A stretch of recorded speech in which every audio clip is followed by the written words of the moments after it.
start with the upcoming opponent. What stands out about them and the challenge of facing them? Well, they're 5-0 in conference. They're in first place. They have age on their side.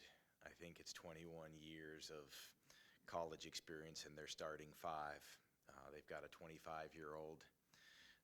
They know how to play. They understand it. They had a great game with Pitt last Saturday. So what stands out really is they know how to play together. They're patient. They don't get flustered. Shoot, Pitt had them down 8 with a little over 4 to go. They just stayed solid, stayed doing what they do, and that's why they're 5-0 and why they're playing very well right now. Obviously, we've heard from Kenny Plenty and Nolan Smith as well about the challenges of dealing with a season like this. But what's this season been like for you? It's been new. It's been different. It's been at times very frustrating, at times very rewarding. I think we're seeing growth. I think we're seeing a lot of improvement out of our players. It may not come in the form that the fans want or that other people want, which is coming in more wins. And we'd love to see that, and we hope for that. But we're going to keep working every day the same intensity level that we did in the off season and we did throughout the preseason and up to this point, and that's not going to wane. Is when it comes to the assistant coaches, are there specialties as far as recruiting or scouting, or does everybody kind of have a hand in a little bit of everything? With our staff, everyone has a hand in everything.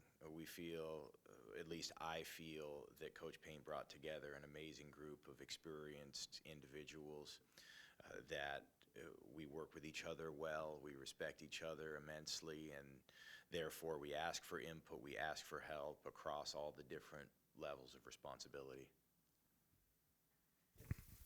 In the preseason analysis of the ACC, Clemson was not picked as a team to be up there. What did we miss, or what have they done that have enabled them to sort of surprise people? Well, it's not your fault. He didn't. No,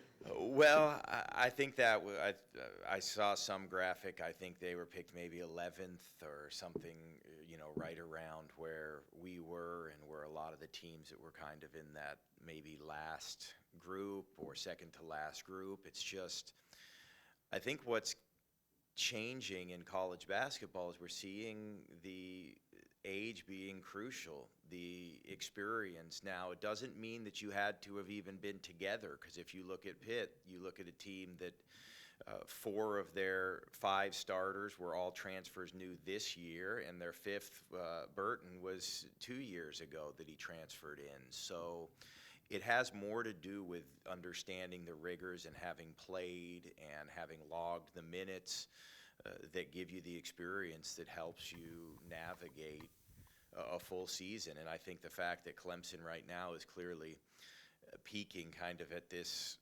moment, or at least is on that upward trajectory. I don't want to tell you this is their peak even, but it comes from the fact that they've been together, they know each other, and they know what it's like to play a season.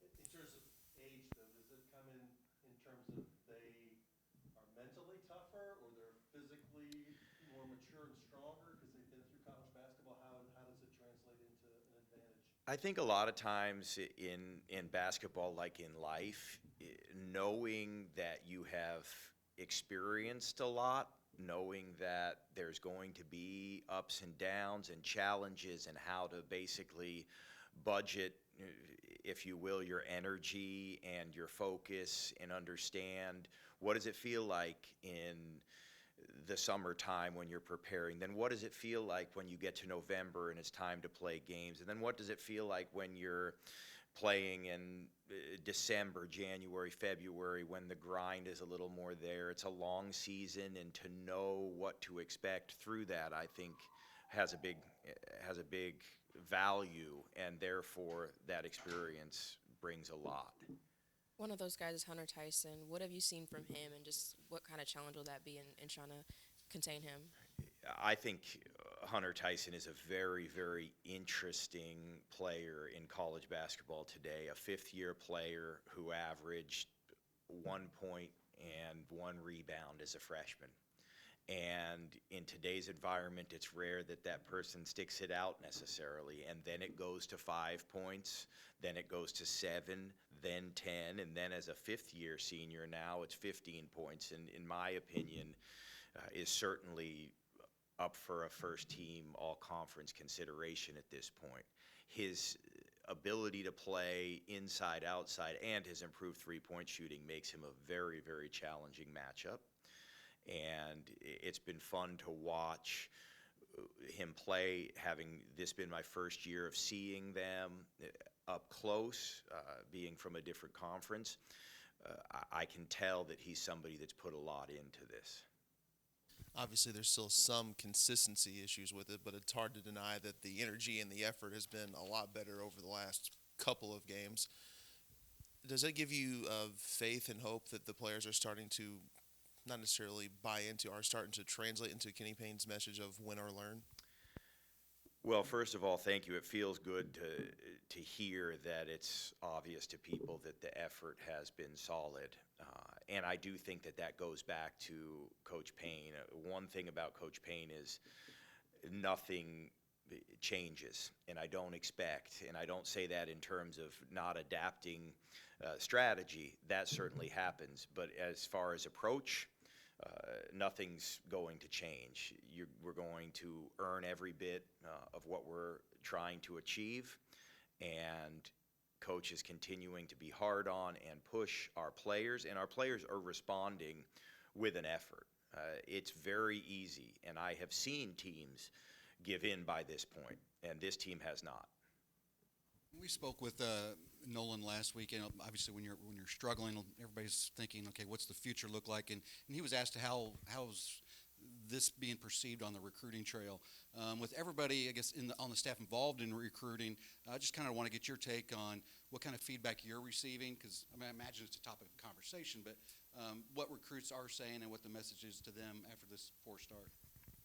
I feel that what I'm receiving is really fairly positive across the board of those that know basketball, understand what the process is, and when you take everything into account, especially the time period in which we kind of learned of our fate, so to speak, from the NCAA's perspective, it was going to be very difficult to compose a team until that was put to bed. And we had a group here that we were excited about and have continued to be excited about. But the development we knew was going to be a different curve than one that had played together for a long time and had a lot of experience.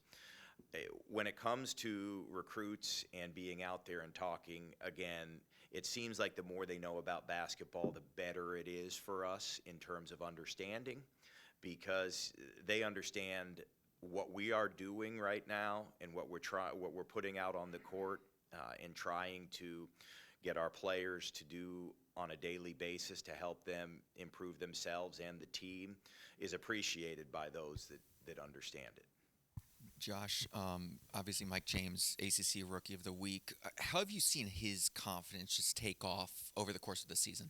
Really happy for Mike, and Mike is a good example of what you put in will often be what you get out of it, because he really has put in a substantial effort to get to this point, a great attitude. Again, he's a perfect example of you could easily get defeated if you let yourself. It's not what anybody wants. It's not what anyone writes up as the fairy tale to be sitting in the position we are. But Mike is one of those that approaches it with a smile every day, with a great work ethic every day, and is willing to come put the effort in. And as a coach and for the entire staff, we just love to see that pay off in the way it's paid off for Mike.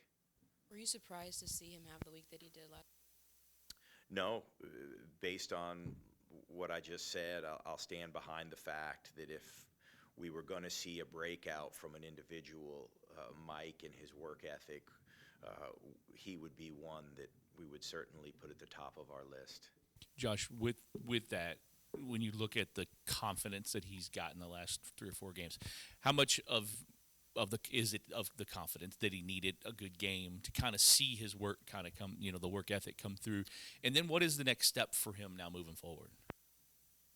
Well, I think that confidence, it's always a tricky thing because it's easy to get beaten down, and especially right now where, it's so easy to comment and to hear things and criticisms of your game.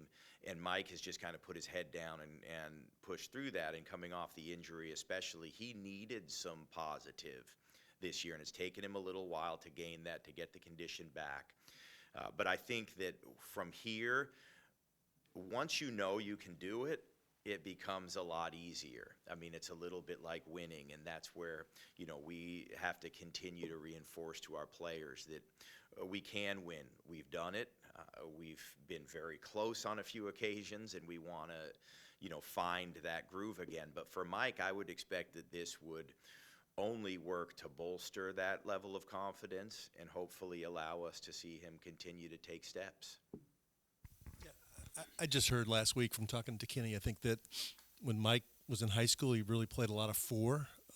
So he's really not only coming back from an injury, he's adjusting to be a guard at the highest level of college basketball. Does he put in extra work on ball handling and stuff? Has that been part of the maturation process? Definitely. That's a great question. Yes, he has had to make some changes. He was, in essence, kind of a high school version of Draymond Green, if you will, where he had to be the glue guy that kind of did some of everything, but wasn't being asked to do what you might categorize as some of the more finesse work that you think of when you think of a point or a combo guard. Now he's having to learn how to do that on the fly because we need him to be an additional ball handler out there, and that's not natural to him. So he's coming along nicely in that category, but when you talk about potential and upside, he still has a lot of ability to improve in that category. Anything else for Josh? All right, thank you. That was a lot less painful than I was told it was going to be.